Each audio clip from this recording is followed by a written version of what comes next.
Welcome to episode 171 of the Forward from 50 podcast, where we interview people over 50 who are pursuing new direction for their lives. It's an opportunity for men and women to tell their stories, their way, and in their own words. I'm Greg Gerber, the founder of Forward from 50, and your host for today's show. Today I'm joined by Steve Moore. He's an 80-year-old former pastor, lifelong teacher, musician, and poet who proves that purpose really doesn't retire, it evolves. Steve spent more than 3 decades in ministry before stepping away. He didn't lose his calling, but burnout forced him to rethink how he could continue to serving others in different ways. What he discovered on the other side is inspiring and practical for anyone wondering what comes next after turning 50. In our conversation, we talk about several important ideas. First, Steve shares how leaving a long-time career can feel like grieving the loss of part of your identity, yet it can also open the door to a new and equally meaningful chapter. Second, he explains how purpose doesn't disappear with retirement. Instead, it often shows up in smaller, more personal ways like mentoring others, teaching, or simply encouraging people one-on-one. Third, Steve talks about discovering your gifts by trying different things and paying attention to where you feel energized rather than drained. Finally, he reminds us that the greatest joy often comes not from serving ourselves, but from using our talents to serve others and to make lasting impacts on their lives. If you've ever wondered whether your best years are behind you, Steve's story will challenge that idea in the best possible way. To tell us his story, please welcome Steve Moore to the show. Thanks for joining me today, Steve. I really appreciate it. How long were you a pastor? 33 years is the count that I've got. Okay. That wasn't always a preaching pastor, but I was a full-time minister. Oftentimes youth pastor, music pastor, children's pastor, Christian ed director, all that stuff. All the things the pastor didn't want to do, he gave to me. I heard that's what happens as pastors wear many hats. Yes. And did you get burned out after 33 years of doing that? Yes, I experienced burnout way before the 33rd year. But I went in and out of the pastorate. It wasn't 33 solid years. Oh, okay. Yeah. Super. What made you decide to finally give it up? When I finally gave it up, I think it was burnout again. Okay. But I was 68 or 69 years old, but I wasn't really wanting to retire. I didn't feel like I wanted retirement. But as soon as I gave up my last pastorate, I wanted to be back in it. Because I still do. It gets in your blood. But I still know it was the right thing to do. Was it hard for you to give up something you'd done for 3 decades? Oh, yeah. It was quite difficult. There was something that I wrote about that I'll just read it to you because it's just a little brief thing. I was sharing this with my friend who is a magician in South Africa. And I consider him my best friend. He's been here because he comes to the States and puts on seminars for other magicians. He's a solid believer, but he's not a Christian magician. He's a magician who's a Christian. Okay. But anyway, and then we went to Africa and spent some time with him in 2019. Anyway, when I retired from my last full pastorate, which was 2012, quite a while ago, I wrote this. I believe that sometimes on this side of eternity, he wrote to me, we will never know how we touch some people's lives. Simply by a smile, a kind word, a soft gesture, or just by being nice. I think that God keeps it that way, keeps us obliviously unaware, so we won't get a big head about it. Those words came to me from Trevor, my friend in Africa. And we had been sharing with one another about the quiet side of our very public life. Because he's a magician, and I'm a musician and a pastor, both. But at that point, I was leaving the pastorate. So I, as a pastor, he as a magician, I wasn't exactly bemoaning the change. This is the thing that almost sounds self-contradictory, still does to me, but that wouldn't be the right word. I wasn't bemoaning the change that I had recently imposed upon myself in leaving the pastorate in order to freelance as a private music teacher, nor was I complaining about it, and certainly not regretting my decision to leave the calling I had followed. And here I wrote down 37 years. It's hard to know exactly how many years. Some of them were I was both. I was a part-time pastor and I was in the classroom half of the day. Okay. So it's hard to decide which way I'm counting. But anyway, so it was my decision, not regretting my decision to leave the calling I had followed for these many years and go back to my first calling career, which was to be a music teacher. But I think I may have been grieving, just like when you lose a loved one. I was grieving just a little bit, but I saw the positive side too.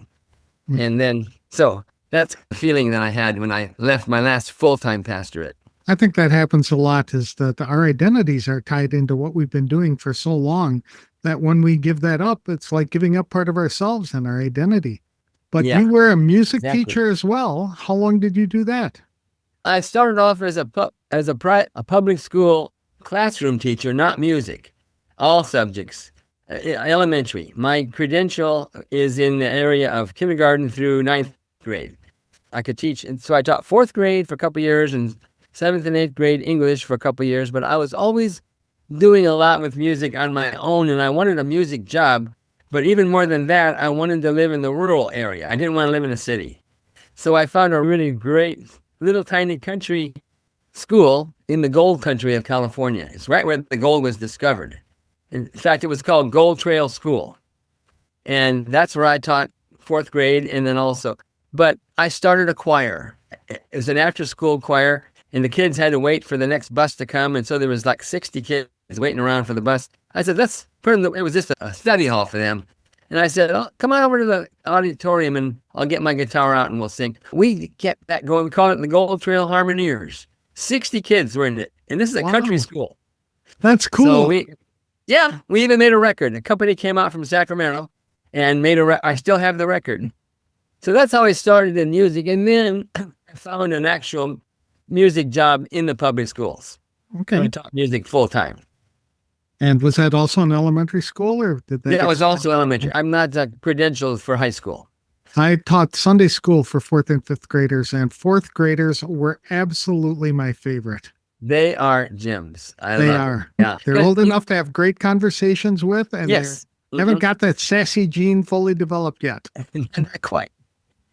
Yeah, so I really enjoy that. Now I'm just to jump ahead, and we can jump back again on the public school, but now I'm teaching private music lessons, and I had 41 students. It's gone back to 38 now, which still, that's a lot of students. And I've been doing this for 14 years since I retired from the pastorate, but I've never had this many students. The homeschool community has discovered me. Yes. And in Arkansas, the state pays for things like music lessons. So 14 of my students, I get paid straight from the Arkansas state, goes right into my bank account. So these families are happy to have me. And now I have lots of kids, I have adults too, but mostly kids. Are you meeting with them once a week or more than often? Yes. This is my teaching schedule. This is each week. That was last week. No, that was 2 weeks ago. This is this past week, and this is next week. And you see, there's only 3 weeks because I wisely, about 10 years ago, I think I was very wise. I didn't raise my prices. I did and I didn't, because I said to my families, we're going to only do lessons the first 3 weeks of every month, and then you get a week off. And I won't raise my prices. There you go. So I got paid the same, not more, but I'll work less. Okay. And they loved it. I love it. And I call it the bye week. And it's always the last week of every calendar month. And doesn't matter what the holidays are. We always do it that way. Okay. And so that way I survive. Super. And what kind of teaching do you do? Is it all musical instrument or is it voice as well? I'm going to be having a voice student in the summer for the first time, an adult. Okay. But to go back on that, I teach voice constantly when I teach the other instruments, especially when I teach guitar and ukulele, because those are generally considered accompaniment instruments. That's right.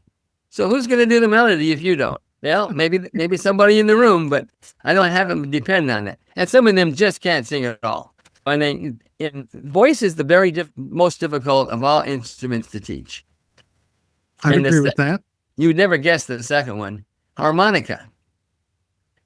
You can't make a mistake on it, but to play one note at a time is very difficult. Oh, I can imagine, yes.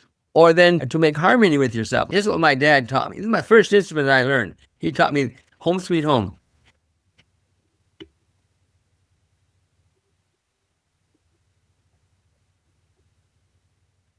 I can't hear you that much, but I get the point. Yes, that's cool.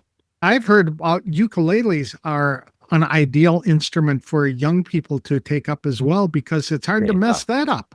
Yeah, ukulele is the best string instrument to teach. And whenever they ask for guitar, if they're not at least 12 or 13 years old, I won't teach guitar. Okay. I've had little ones that are that younger than that, but I can just do the very basics because the guitar takes tremendous strength. Mhm. They don't have it yet. And length and strength, length of fingers. They're smaller guitars, but they don't sound like anything. So anyway, I just do the ukulele and I tell them, the ukulele is a baby guitar. Correct. So, And it is. yeah. And you don't just teach people how to play, but you also go into why they need to play. Why is that so important? Oh, yes. That is so important because it's actually a spiritual significance to that. And of course, if they're not a believer, they won't understand the last part, but I tell them anyway, because everybody's made in the image of God. God created you, created me, and he created music. And he made it for our joy, but also it's for our worship of him. I don't use that word worship just yet, but I ask them the question, so why is it that you want to learn to play? And they give normal answers and good answers because it would be more fun to play music than just to listen.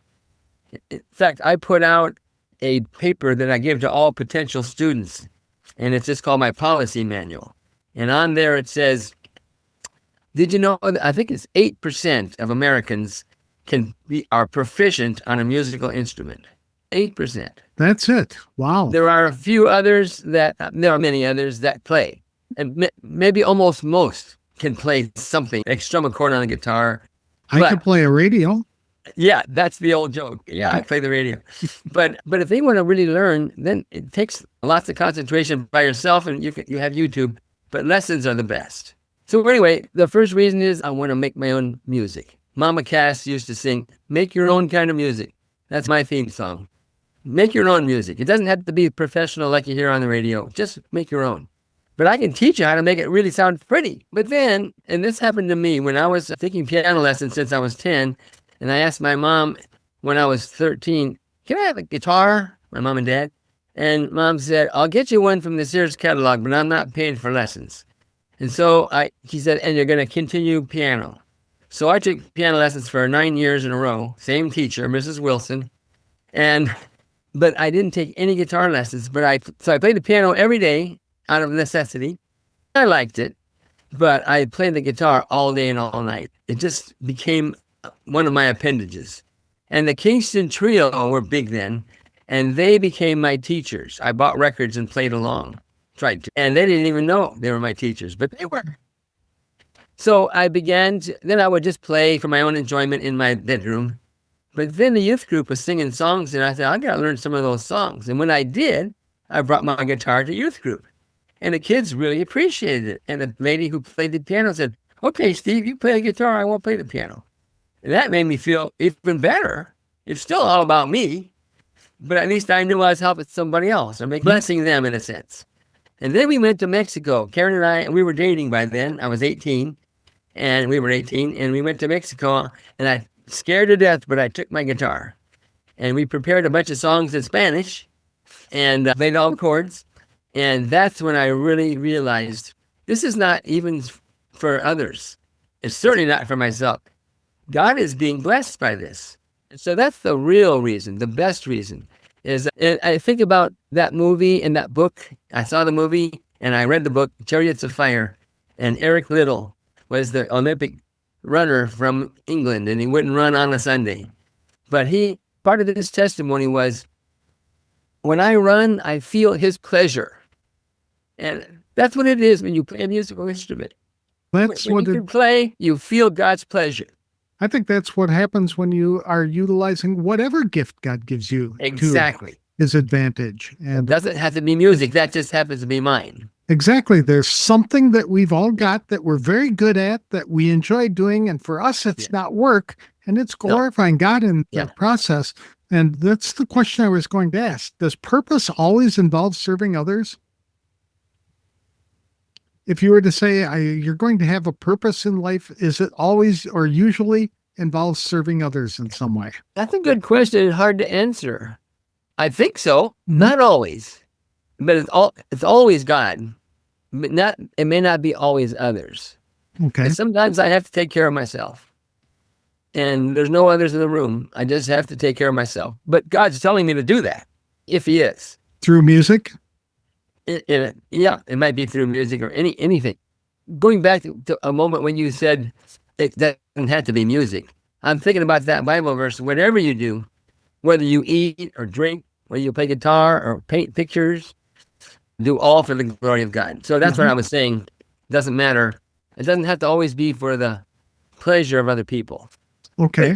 But usually it is. It just turns out, especially with something like music that's of the arts, because the arts are visual or oral, and so they're for consumption, for someone to consume them. It just seems to me that when I've talked to other people that they get more pleasure when they're utilizing their talents in the service of others.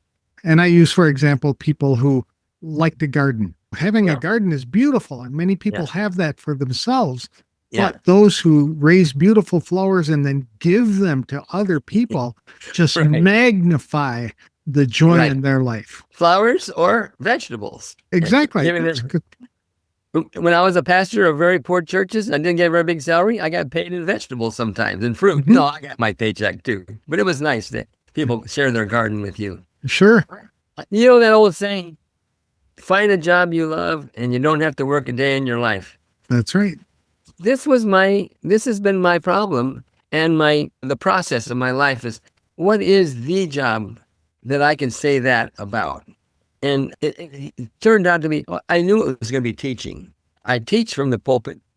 You preach, but you teach. And I'm a teacher in every field, but in music, I get money for that. That's my job. But I've had students two adult students at two different times. One guy had all his money taken out of his bank. He still hasn't recovered it.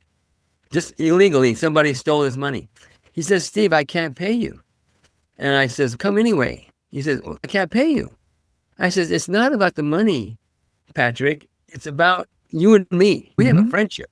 And you may be able to pay me later or maybe not, but I don't care. Just come.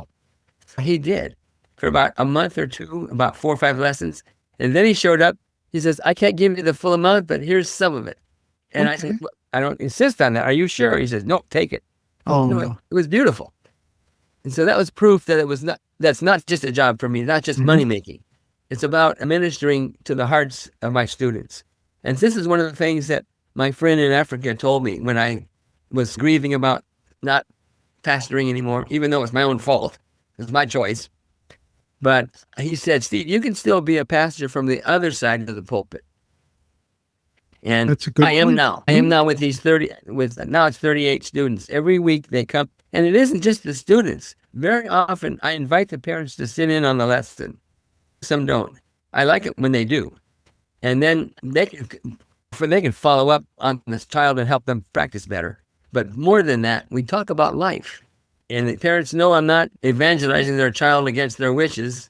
And I don't per se evangelize, but I say things like this on my piano students. Can you see my two hands?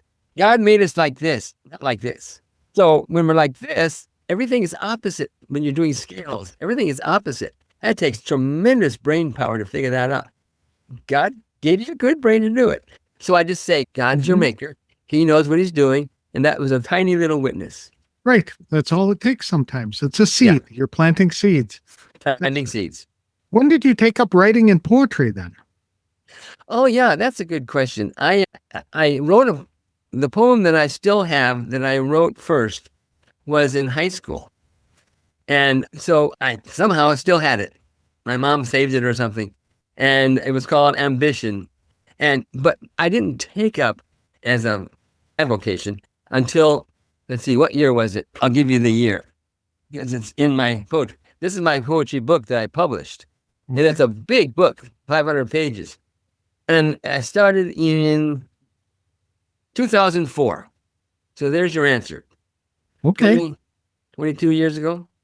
And I woke up one New Year's Day morning And I said, I'm not going to make a New Year's resolution. I always do and I fail. I'm just not going to do that to myself. And then I said to myself, I wrote this little poem. I'll read it to you. It's only 5 lines. It's a limerick. I approach the new year in reverse. For as soon as I'm better, I'm worse. I make resolutions to bring on solutions and thus start the year with a curse. It's funny. That's great. So I thought that was easy because I am a wordsmith. Words come easy to me. And I write sermons all the time. I used to. And so I said, I'm going to write a poem a day. That's my New Year's resolution. And I kept it. Oh. I kept this little notebook. I still carry it today. I call it Papa Steve's Brain. I buy these at Walmart. And I just jot ideas down whenever I come across something. Like an idea for a poem or idea for a sermon. In those days, I was a pastor. And in the evening, I'd sit down and whip out a poem. That Sometimes is essential for people over 50 because we're going to forget it 30 seconds after the idea pops into our brain. I have something for you on that. I so agree with you. So that's why I call this Papa Steve's Brain, because it's my other brain. So this is what I wrote about that. I take my little brain with me everywhere I go. I keep it in my pocket. What's there is what I know. I whip it out to quick jot down a quip or fact or quote. I do not have to memorize. I just read what I wrote. That's right. There you go. Be it memo, note, or thought, phone number, or name, without my brain, I'd lose all trace with no one else to blame. I fear I might misplace my brain, misplace and never find. What a tragic thing for me, for then I'd lose my mind. Exactly. What I do that? That's a very good point. And it's neat that you're writing it down because so many people are flipping to their phones and making notes and digital things. And there's something about writing it down that actually captures it in a better essence. I so agree with that. You mentioned you were asking about my students, and I have 5 different instruments that I teach. But about 2 months ago, I preached in our church, just filling in because we're without a pastor right now. And that was my 3rd time, and I'll have 1 more. And then we have a pastor on the dock that's going to come pretty soon now. We're going to vote on him in 2 weeks, but we like him. So anyway, one of my friends from church came up to me afterwards, and we had dinner at his house about a year ago. He said, Steve, do you have any room on your teaching schedule? I said, yeah, do you want to do harmonica? Because he had a harmonica at his house and showed it to me. He said, no, I don't want harmonica lessons. I'm done with music. I just want to pick your brain for a half hour a week. I just want to sign up for a lesson, but it would be a life lesson. And I'll pay you. I'll pay you whatever you charge the students. So I'm his personal pastor. He's my 1-member congregation, and he comes faithfully every Tuesday at 4:30, and we have such close fellowship. And we both plan what we're going to talk about, but it usually goes into something else. But go ahead. I think that's a brilliant idea. I have not heard of anybody else doing that. It's advertise it. I would never charge. A coaching session to do that kind of thing? It's basically life coaching. And how old is he? Oh, I don't know exactly. Younger than me. Okay. He's probably 69 or 70. And how old are you? I'm 80. 80. My goodness. Yeah. Okay. So even 69-year-olds are looking for life lessons yet. And I love that. So it talks about something that we as people over 50 can be doing by sharing our life lessons with other people, whether it is through coaching or books or writing or emails or something like that provides encouragement and knowledge and instruction and wisdom. I find when I was so busy pastoring a church, it was my obligation to take care of the flock and look out for people. And I was glad to do it, but you can never keep up, even a small flock. Plus, it was my obligation to prepare sermons. And in those days, it was 2 a week, and Sunday evening too. And now that I'm a pastor from the other side of the pulpit, and no one's paying me to be a pastor, no one's expecting me to be a pastor, I could be a real pastor, what a pastor could do if he had time. And that is mentor people one-on-one. Mm-hmm. Like this fellow, Gary, that comes. There's a 99-year-old friend of mine, and we're going to celebrate his 100th birthday in 2 weeks. He lives in California, and he and I have been friends, and Karen too, and his wife is long passed away. He still calls me his pastor. Oh. And that so touches me.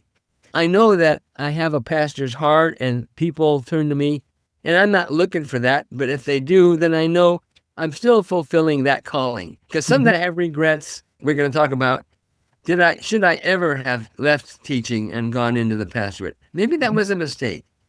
And then I have these kinds of experiences and realize, no, it wasn't a mistake. That's wonderful. Now, life threw you a couple of curveballs. You had some throat surgeries that took away your voice. Tell us about that. Yeah. The first time it happened, I was teaching school. I went back to the classroom after all my pastorates. So I was 71, and I was teaching music only in Friday Harbor. We went back to Friday Harbor. We lived there twice. We lived there in the 80s. I was a pastor there. We went back. Our daughters sent us there for a 50th anniversary to a bed and breakfast, and we fell in love with it, and I took a job there out of my retirement. So I left retirement, went back, and I was already teaching private music lessons in California. But we moved up to Washington. The first year of teaching, it was right around Christmas time. I was using my voice so much, and I began to get real scratchy. I'm still having a little of that, but nothing like it was then. And I began to sound like Robert Kennedy Jr. He has good things to say, but it's hard to listen to him. And he struggles to be understood. That's how it was for me. I went to the doctor, and they stuck something down my throat, and he says, you've got I forgot what they call it, a nodule on your vocal cord. And they gave me some spray and things like that, and they said, don't talk for a month. I'm a teacher. I'm a singer. I can't not talk. But it was the beginning of 2 Christmas holiday. And the doctor prescribed, and he gave the prescription to my wife, and he said, get him some duct tape and put it on his mouth. He's not supposed to talk. And he said, these little nodules are like calluses in your hands. And the more you use it, the more you develop the callus. So that's all it was. Then that went away on its own. It helped not to talk. And then many years later, it was just about 2 years ago, I had it again. It came back. And this time I had a surgery. And they actually removed the nodule because it gotten pretty big. And that really helped a lot. Now, I had 2 other throat surgeries not related to my voice, but one of them, I had my thyroid. I had a big tumor on my thyroid. It wasn't cancerous, but I don't know why it wasn't, because it was growing like a cancer. And I had this big bulge. It looked like I had a goiter, but it wasn't a goiter either. And he took that out, and I said, please be careful. Don't touch my vocal cords, because I know how close that is to your larynx, your vocal cords. He says, I'll be careful. And he was. And then later on, I had sleep apnea, and he took out another doctor took out some of my soft palate and also repaired my nose because I had a deviated septum. So that's 3 throat surgeries that I've had. Did you lose your voice? Did you lose your voice for a while? No, never lost my voice from the surgeries. Okay. And the third one improved my voice immediately. I woke up, it was only about an hour surgery. I woke up on the operating table, and I turned to the nurse, and I said, when am I going to have the operation? She said, you're done. Time doesn't pass when you're out. And I says, no, it can't be. Wait a minute, I'm talking. I guess I did. And I could talk. That's neat. That was amazing. Yeah. I must have been a very loud child because I had to have vocal nodules removed from my vocal cords when I was 10 or 11 years old. Really? Yes. Yeah. So you know what I'm talking about. I do know what you're talking about. Yeah. And that's cool. Yeah. Now you have an interesting life verse that I just as I also please all men in all things, not seeking my own profit, but the profit of many. Why don't you explain that? That kind of goes along with what I was saying a moment ago. I don't want to do anything just for myself. I'm going to just look at that verse. I have it here. Yeah. 1 Corinthians 10:33. The profit of many. If my life is just about myself, I might as well go live on an island someplace. I did live on an island, but I was surrounded by people. And everybody has the same command from God to not live for self, but to live for others and for Him, His glory. But for me, it's especially true because I'm a people person. I'm an outgoing person. I thrive on people. My wife is exactly the opposite. She thrives on being away from people. So when we do vacations, she says, I don't want to go see anybody I know. We do see our family, but other than that, let's go someplace where we don't know anybody and don't even talk to anybody. I said, talk to everybody. Anyway, I want to please others. And like you said a moment ago, you get far more joy when you live for others and please others than if you just live for yourself. I agree with that. Absolutely. And the rest of that verse goes on to say, for the profit of many, that they may be saved. So it isn't just a nice psychological, philosophical rule. The idea is we want to see them in the kingdom of, we want to see them forever. When we were in Japan, we went to Japan for 10 months, 5 months, I'm sorry, in 2010. And there's a whole story of why we went there. But we had a lot of Japanese exchange students, and then we went over there to see them and also to see my cousin, who was a full-time missionary there. But when we were getting ready to leave, and we learned a little Japanese, just enough to get in trouble, and some of them understood our English. So when we were getting ready to leave, I said to them my favorite slogan, which I always say when I say goodbye to somebody. And if they're not a believer, I don't say it because they wouldn't understand. I say, I'll see you here, there, or in the air. And I tell them, I'll see you here, which means I'll come back maybe. I hope I do. But if I don't, my house is open. Come see me here in Japan or there at my house in California. That's where I live then. Or in the air. I'll see you in heaven. But then I said to them, and we were talking to an ESL class. And so there were many non-Christians in this class. It met in the church, but it wasn't during church time.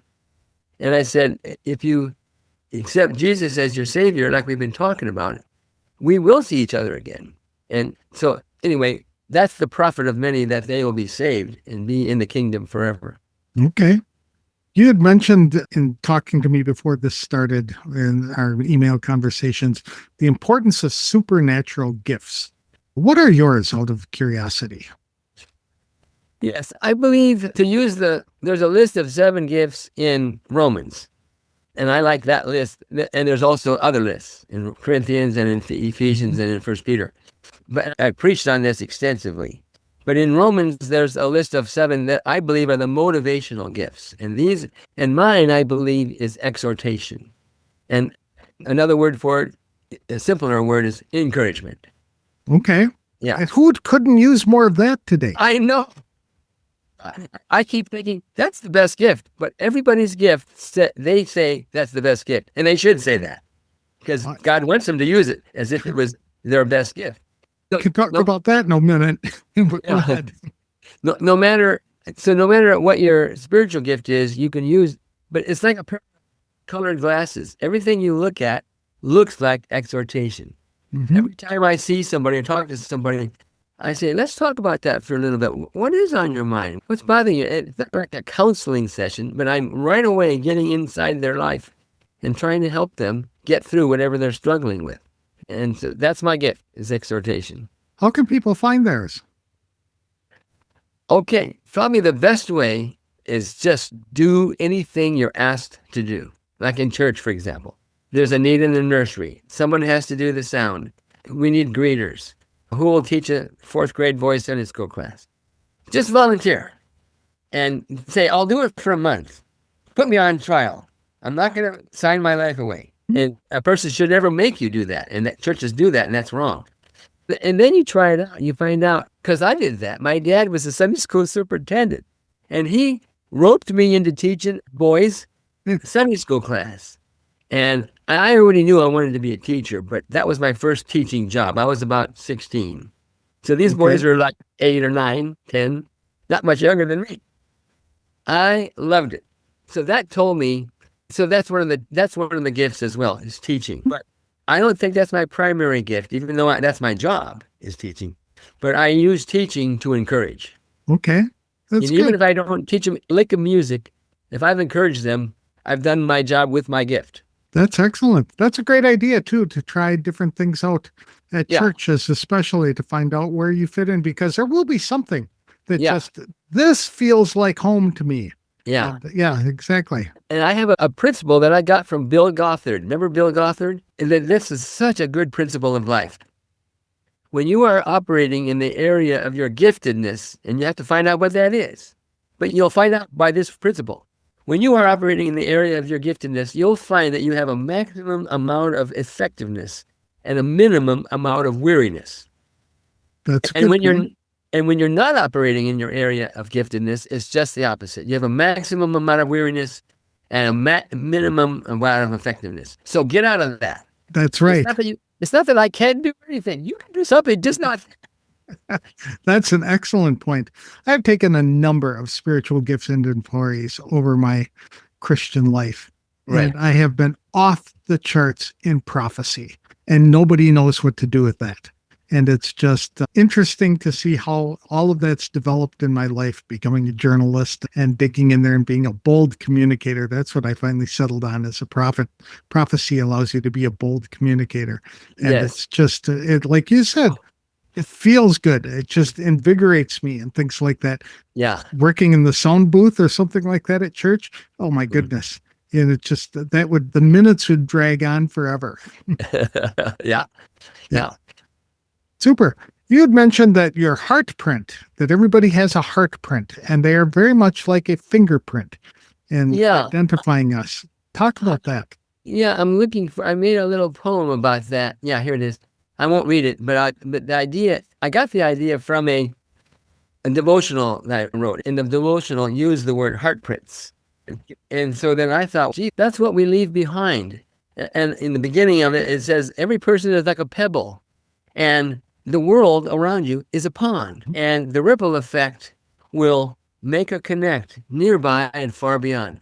So anybody we come in contact, or even if it's a great distance, but especially somebody we see or every day or once in a while, they're going to be different, better or worse, having been in our camp, in our circle. And in fact, at the end of the poem, it says, what will your heart print say about the person you'd like to be? Fussing, complaining, on parades raining? Is that what others will see? Or will that room just brighten up with light from heaven above as you bring a touch that means so much, that feels like God's own love? That's great. Yeah. So I thought maybe God put something on our hearts that really touched us, that makes us want to do something to resolve that issue. So some people get really interested in mission work and things like that. Others in teaching kids, that's imprinted on their hearts and things like that. How can people look and see to find what their heart print might be? Again, go back to testing out different things. Yeah. Yeah. When you mentioned about, what did you call that? When you took a test to find out your strengths? Spiritual gifts inventory. Yeah, the inventory. Yeah, I've done those too. But I still think the best way is just try. Just do things. And don't hold back because of fear. And that's the trouble. We hold back. Whenever I teach lessons of a child, and I had my own granddaughter in piano lessons for a while. We had real conflict here for a while. She just said, Papa, I can't. And I said to her, you can say I can't, but you have to add another word after that. Yet. You're right. You can't yet. But that's why we're taking lessons. And let's just take it a bit at a time. And you can do it eventually. But you have to keep trying. Stop giving up. It sounds like if that kind of advice, though, doing it eventually, it's like me going into a sound booth. Eventually, I can do it. I can work the levers. I can do the technology, but I will not be fulfilled at all.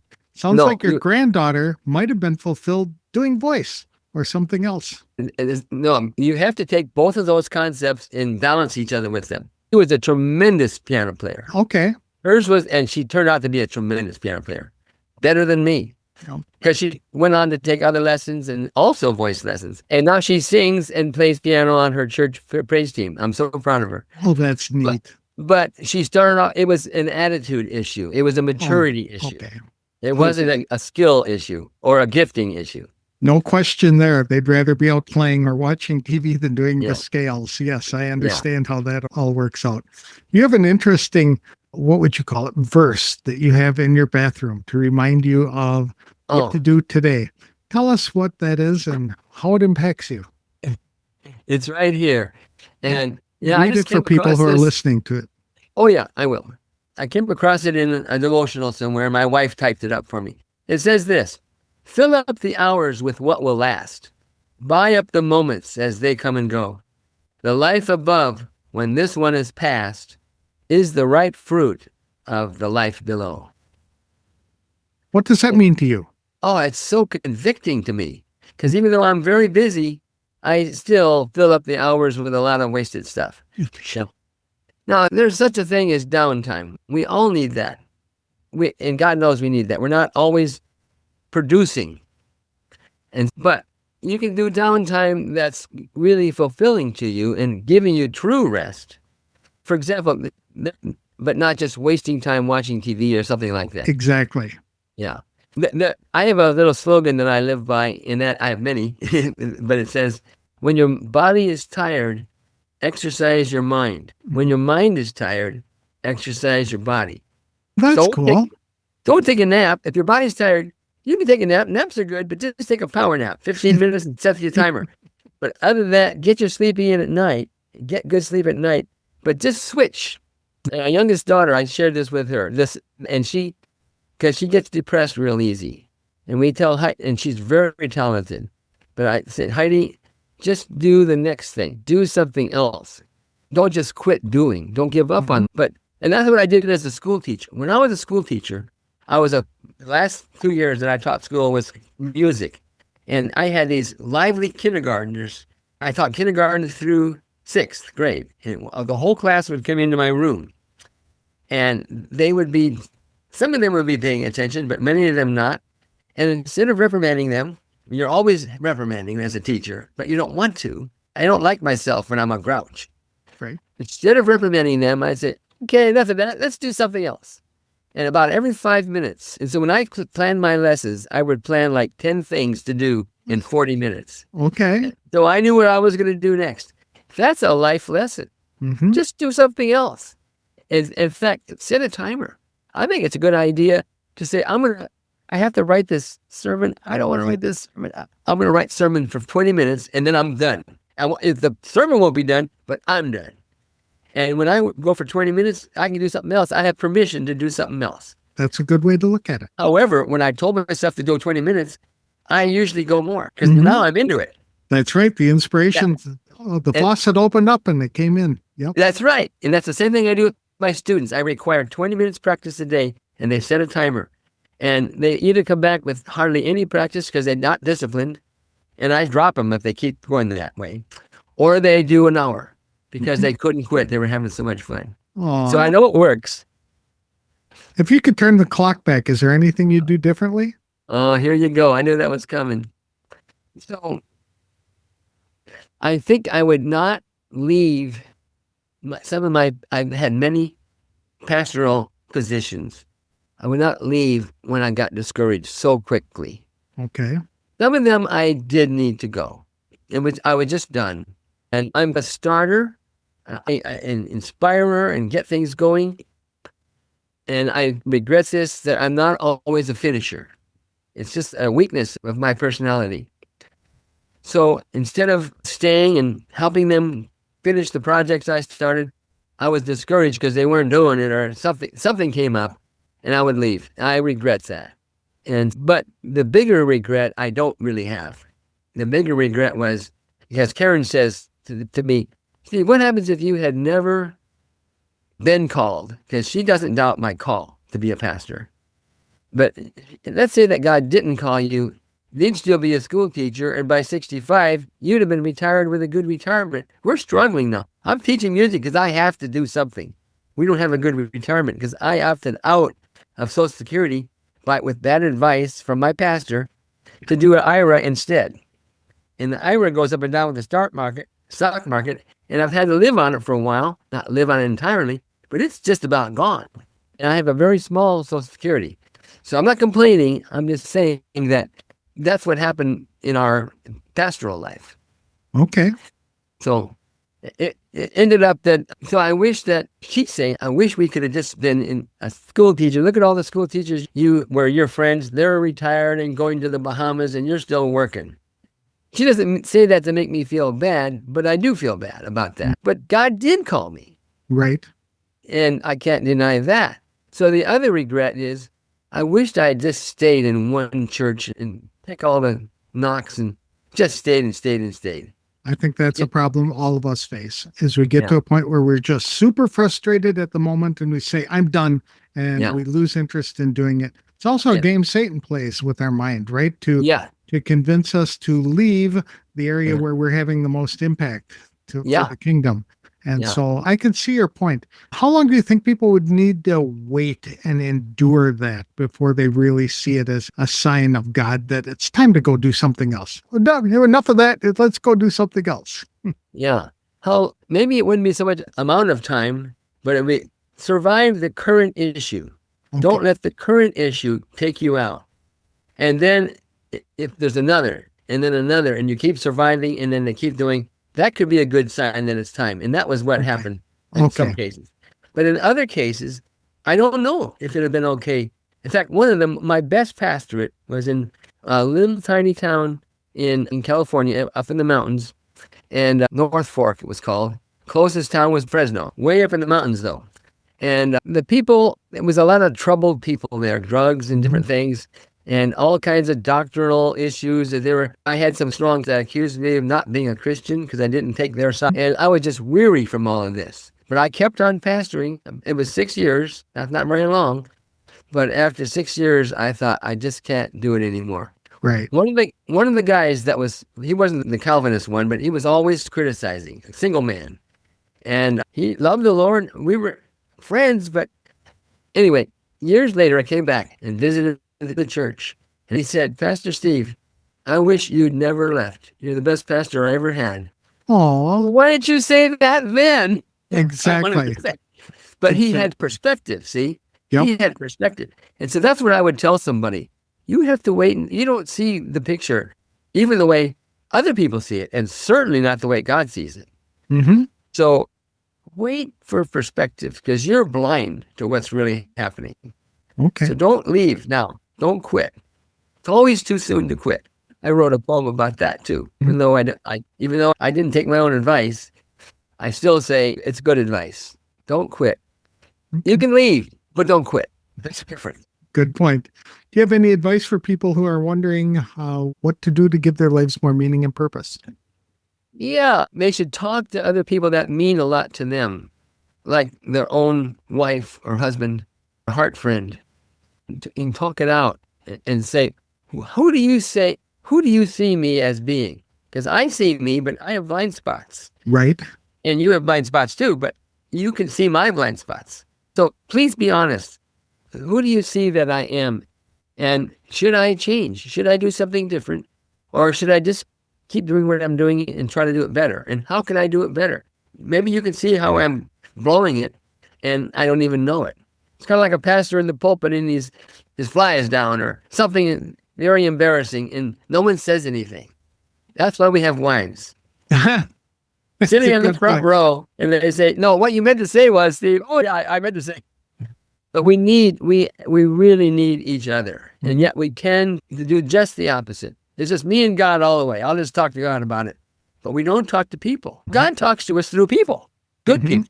Right. And there's just as many false teachers out there. We have to have discernment which ones to listen to. But that's part of living is to whom to trust. Excellent. I had this happen to me. I'll give you a personal example. While I was pastoring my most difficult church, I struggled to stay in there and to be faithful. But one of the church members, an older guy than me, I was already in I was about 40s by that time. And he knew that I had been a school teacher. And he was a superintendent of a public school district. He knew about education. And he said, Steve, and I'm going to quote him because I never forget, Mr. Buehler, Vern Buehler. Steve, you're not a pastor. You're a school teacher. Go back to the classroom. He was basically saying, I reject you as my pastor. I tell you, that hurt. And I did not agree with him at all. Now I look back and understand better. He was seeing how I operated with people. And I tend to operate them like my classroom. And congregations don't like that. Okay. They're not children. And he pointed out something that my pride didn't allow to hear. I wish he was alive today. I would go back and say, "Bless you, my critic." That's nice for pointing We out need the to- blind spot. Yeah, he did that. Yep. But then again, to help somebody else, I would help them try to find the area where you're strong. Find the area where you're strong. And if you're not working in the area where you're strong, you are strong. Maybe no one will pay you for that. You just said it's hard to be a prophet, but prophets see black and white. I understand very much a prophet. I have a little bit of that in me. I don't mess around with wrongdoing and with wrongdoing in the government. Mhm. And so so prophets become opinionated, but it's not supposed to be opinions. It's supposed to be a word from God, because a prophet is a link, a conduit between God and the people. Right. Whereas a priest is a conduit between the people and God. They both have their place. Good Yours point. is the prophet. Good point. How can people connect with you? I have an email and I have a phone number. I don't have a website, Okay. and I've just never bothered to do that. But my email is papasteve11@gmail. Thank you for sharing your story with me today. I really appreciate it, and I hope others will find it as inspiring as I did. I hope they do too. Steve Moore's story is a good reminder that purpose doesn't end at retirement, it simply changes form. After stepping away from the pastorate, Steve found new ways to live out his calling. Today, he teaches music to dozens of students every week, mentors people one-on-one, writes poetry, and continues to encourage others through simple but meaningful interactions. What gives Steve meaning and purpose after 50 and even into his 80s is using his gift of encouragement. Whether he's teaching a child to play an instrument or having a conversation that lifts someone's spirit, he sees every interaction as an opportunity to leave what he calls a heart print on someone's life. He also reminds us that we don't need a title to live out our calling. As he puts it, he's now a pastor from the other side of the pulpit. He still mentors and guides others in everyday moments, but he just doesn't do it from the stage. If there's one key takeaway from this conversation, it's this. Your purpose isn't something you retire from, it's something you continue to discover and refine as long as you're willing to serve, grow, and invest in others. If you'd like to connect with Steve, you can reach him directly by email at papasteve11@gmail.com. If this episode encouraged you, please share it with a friend who may be searching for what their next chapter could look like after turning 50. That's all for this week's show. If you'd like to start living a more meaningful life, I encourage you to download our free guide to finding purpose, which is available at www.forwardfrom50.com. I'll have another inspirational interview on the next episode of the Forward from 50 podcast. Thanks for listening. If you like this show, please consider leaving a review wherever you download the episodes.